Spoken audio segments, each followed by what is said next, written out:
आजको यो दिनहरूमा सच्चाइहरूलाई र क्रिस्चियनहरूलाई एकदमै शिक्षाबाट नष्ट पार्नको लागि, परमेश्वरदेखि टाढा गराउनको लागि तीनवटा मुख्य ठुलो समूहले चाहिँ मानिसहरूलाई झुटो शिक्षाको प्रचार गर्दैछन्। नजानिदो तरिकाले क्रिस्चियनहरूलाई पनि भ्रममा त पारेका छन्। यिनीहरूले सच्चाइहरूलाई पनि एकदमै भ्रममा पारेर यिनीहरूको सङ्गतिमा जोड्ने, यिनीहरूको शिक्षाहरू सिकाउने, सित्तैमा तालिम दिन्छु भन्दै उनीहरूको सङ्गतिमा लाने गरिरहेका छन्।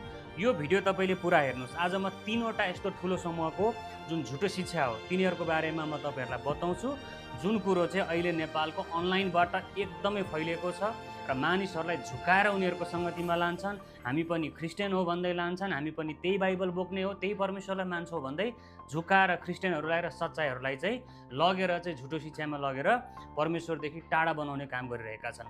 नम्बर 1 मा चाहिँ सियोन भन्ने एउटा समूह छ नेपालमा, जो चाहिँ आङसाङ होङ भन्ने व्यक्तिबाट परिचालित र पछि गएर माता परमेश्वर भन्दै प्रचार गर्ने एउटा समूह छ, जसले चाहिँ के भन्छन् भने परमेश्वर अथवा परमेश्वर चाहिँ श्रीमान र श्रीमती छ, बुढाबुढी छ। श्रीमान चाहिँ परमेश्वरको नाम आङसाङ होङ हो र उसको श्रीमती छ, उसको नाम चाहिँ छाङ्गिल्जा हो।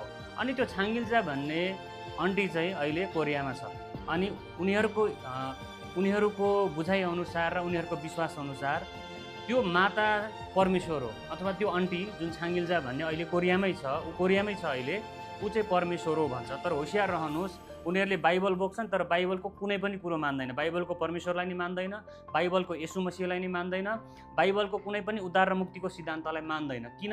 उनीहरूले उद्धार र मुक्ति येशूमा होइन, माता परमेश्वरमा छ भन्छ। माता परमेश्वरलाई मान्यो भने उद्धार र मुक्ति पाउँछ, नभए येशू मसीहलाई मात्रै मानेर उद्धार मुक्ति पाउँदैन भन्छ। तर बाइबलले हामीलाई प्रष्ट भनेको छ, सारा पृथ्वीमा, स्वर्गमुनि पृथ्वीमा येशू नाउँ बाहेक अर्को कुनै नाउँ दिएको छैन, येशूले मात्रै उद्धारको काम पुरा गर्नुभएको छ भनेको छ।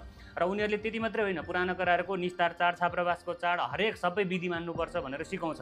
अनि बाइबलले हामीलाई के भनेको छ अनुग्रहको शिक्षामा, यदि कसैले पुरानो व्यवस्था मान्नुपर्छ भनेर सिकाउँछ भने त्यो अनुग्रहबाट तल खस्छ, त्यसको लागि येशू ख्रीष्ट मर्नु भएको बेकार भयो भनेर भनेको छ। र ठुलो समस्या चाहिँ के हो भने उनीहरूले नयाँ परमेश्वर खडा गरेको छ। उनीहरूको परमेश्वर अहिले स्वर्गमा होइन, कोरियामा छ। तपाईँले भिडियो कल गरेर उनीहरूसँग कुरा गर्न पनि पाउनुहुन्छ है त। एउटा यो समूह भयो। अब अर्को समूह कुन छ भन्दाखेरि यानसान बिन भन्ने चाइनामा येशू आइसक्नुभयो भनेर चाहिँ अहिले सोसल मिडियामा धेरै प्रचार गर्दैछ। उनीहरूको हिसाबमा पनि येशू चाहिँ चाइनामा आइसक्यो, त्यो पनि केटी मान्छे बनेर आयो। ऊ चाहिँ अब पहिला छोरा मान्छे बनेर आयो, अब छोरी मान्छे बनेर आएको हो, किनकि छोरा र छोरी दुइटै भएपछि पुरा हुन्छ भन्ने उनीहरूको बुझाइ हो। र उनीहरूको बुझाइअनुसार अन्त्यको दिन सुरु भइसकेको छ भनेर उनीहरूले फेसबुकहरूमा चाहिँदो नचाहिँदो पोस्टहरू गर्छ। येशूको नाउँमा आमेन लेख्दा आशिष पाउँछ भन्छ, कहिले खोला रातो भयो, समुद्र रातो भयो भन्छ, कहिले ठुल्ठुलो असिना पर्यो भन्छ, विपत्ति आइसक्यो, विपत्ति सुरु भइसक्यो भन्छ। अनि तपाईँको त्यो फेसबुकमा यस्तो भिडियोहरू बनाउँछ होइन, यहाँ आमेन लेख्नेले आशिष पाउँछ, यहाँ छुनुहोस् आमेन लेख्नुहोस्, यहाँ छोयो भने आशिष पायो, अथवा होइन खाना खान 1 घन्टा लाग्छ, काम गर्न 8 घन्टा लाग्छ, आमेन लेख्न कति बेर लाग्छ भन्दै आमेन लेख्न लगाउने, सेयर गर्न लगाउने। अनि आमेन लेखिसकेपछि आमेन लेख्नेहरूलाई चाहिँ लगेर उनीहरूको सङ्गतिमा जोड्छ। सङ्गति 3 स्टेपको हुन्छ। सुरुमा चाहिँ उनीहरूले एउटै जस्तो, उनीहरू र हाम्रो शिक्षा खासै फरक छैन जस्तो मेसेन्जरमा राति सङ्गति गराउँछ। अनि एउटा सङ्गतिमा राख्छ, हामीले जस्तै सिकाउँछ, त्यसपछि अर्को स्टेपमा लैजान्छ, त्यहाँ अगमबाडीका कुराहरू सिकाउँछ, फेरि अर्को स्टेपमा लगेर अगमबाडी पुरा भयो। अब येशू चाहिँ चाइनामा आइसक्नुभयो। यानसान बिन भन्ने एकजना केटी मान्छे छ, उनीहरूको टिमको नाम चाहिँ सर्वशक्तिमान परमेश्वरको मण्डली भन्छ। र उनीहरूको अनुसार येशू आइसक्यो। अब त्यो यानसान बिन, त्यो चाइनाको केटी मान्छेलाई मान्यो भने मात्रै उद्धार पाउँछ, अर्को उद्धार पाउने कुनै पनि तरिका छैन भनेर भ्रममा पारेर लास्टमा उनीहरूको सङ्गतिमा जोड्ने काम गरिरहेछ। यसमा होसियार हुनु पर्यो, उनीहरूले सबैभन्दा बढी मिडियालाई नै प्रयोग गरेको छ। तपाईँलाई आमेन लेख्न लगाउँछ। याद गर्नुहोस्, फेसबुकमा आमेन लेख्न लगाउनेहरू सबै झुटो हो, किनभने फेसबुकमा आमेन लेखेर आशिष पाउने होइन।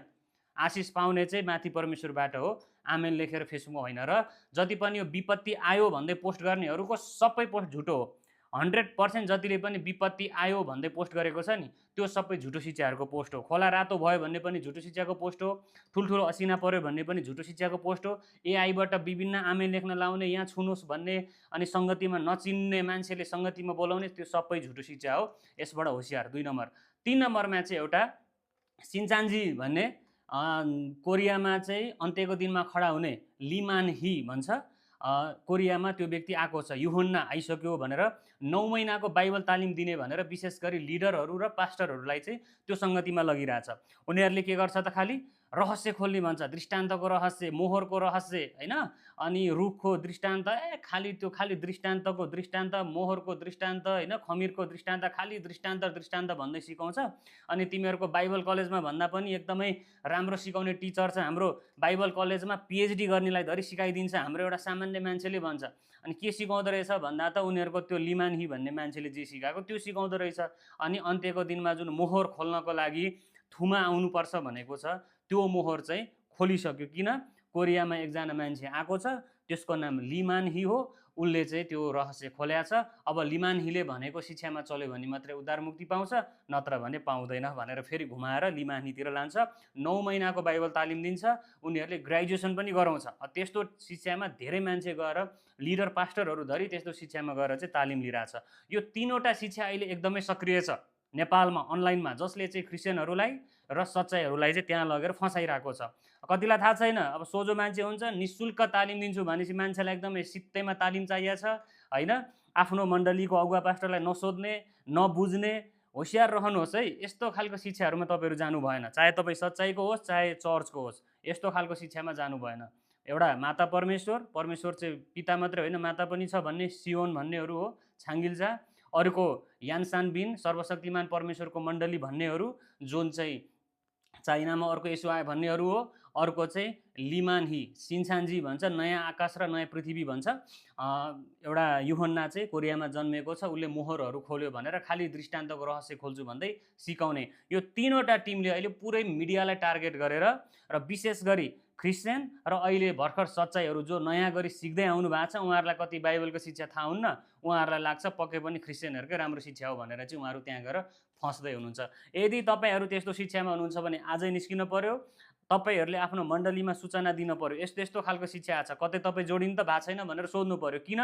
उनीहरूले के भन्छन् भने अहिले मण्डलीमा नभन्नुहोस् है, ग्रेजुएसन नभएसम्म, पुरा शिक्षा नलिसम्म मण्डलीमा सूचना नगर्नुहोस्, तपाईँहरूलाई बस्न दिँदैन फेरि भनेर त्यस्तो कुराहरू भनेर राखेका छ। हामीले धेरै पास्टरहरू पनि त्यहाँभित्र भेटेका छौँ, एजी चर्चको पास्टरलाई पनि त्यहाँभित्र भेटेका छौँ, इसाई समाजमा रहेका धेरै ठुल्ठुला पास्टरलाई पनि त्यो शिक्षामा भित्र गएर भेटेका छौँ र धेरैलाई हामीले निकालेको पनि छौँ।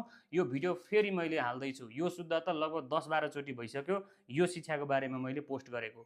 तपाईँ हुनुहुन्छ भने त्यहाँबाट आज अहिले नै निस्किहाल्नुहोस्।